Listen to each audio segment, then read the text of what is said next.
It is so good to see such a wonderfully mixed audience with us tonight. People from different backgrounds, religions, towns, ages. It is so good to see. Really exciting to be standing here. I'm Bishop Philip, I'm the Bishop of Burnley, and also on the staff here at Blackburn Cathedral. You're in the crypt of the cathedral. Up above us is the mother church of the Anglican Diocese of Blackburn, the church to which all the Anglican churches across this area look to as the focus of unity.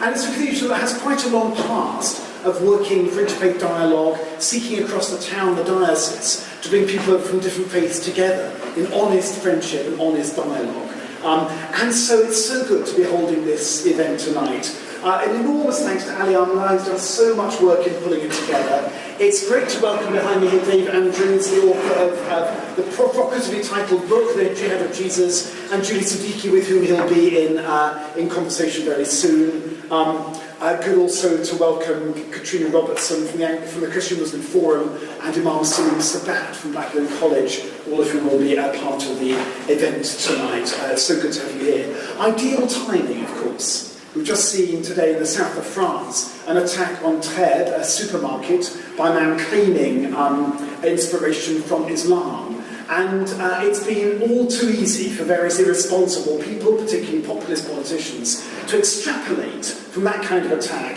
crude generalisations about Islam.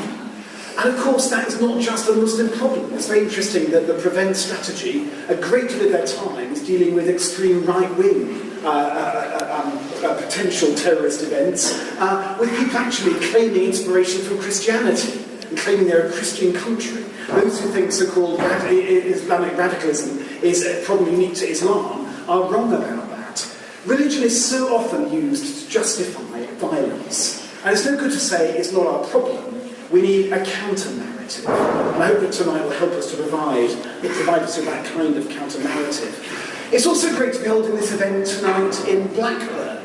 This town has been under the cosh, a fair deal. It's been held up as an example of what Ted Cantlin's report calls parallel lives, communities not integrating.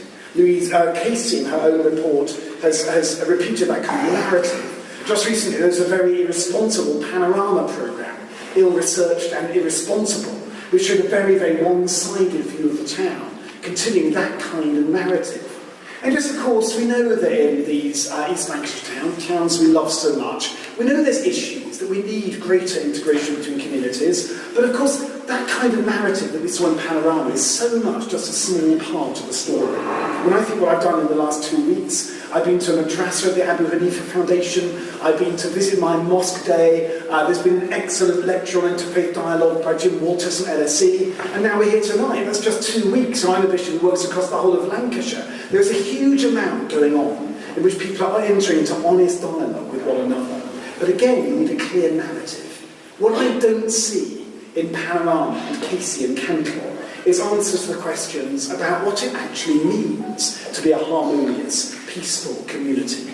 People talk a lot about community cohesion, but what is a coherent community? What are we actually looking for? How do we achieve that? And how can people of faith feed into it? So today, we'll offer some answers to our questions. I hope we can have some honest engagement. Hope that can be respectful and listening, and I hope that friendships can be formed. Thank you. I'm going to hand over to Ali now. Good evening, ladies and gentlemen. It's phenomenal to see so many people turn out on a Friday evening to an interfaith event, particularly as Bishop Philip has said, a community which is often portrayed to be segregated and divided. And I think today is a reflection that we're not divided, but we are actually united. So thank you very much for all of you to coming tonight. Thank you very much to our wonderful guest speakers, Dave Andrews and Julie Siddiqui, who I've spent most of today with. And a big thank you to Bishop Philip and Imam Salim for speaking this evening as well. Christian Muslim Encounters was a crazy vision of mine, which started back in 2012 after speaking at a Northern Leaders Conference on scriptural engagement, a scriptural basis to our engagement, and thereafter I really wanted to create safe spaces in our communities which didn't just simply bring communities together, but also inform the conversation conversation, and as Bishop Philip has said, creates that counter-narrative, but it's also linking and bringing academia out of its ivory tower to shape that dialogue and conversation as well.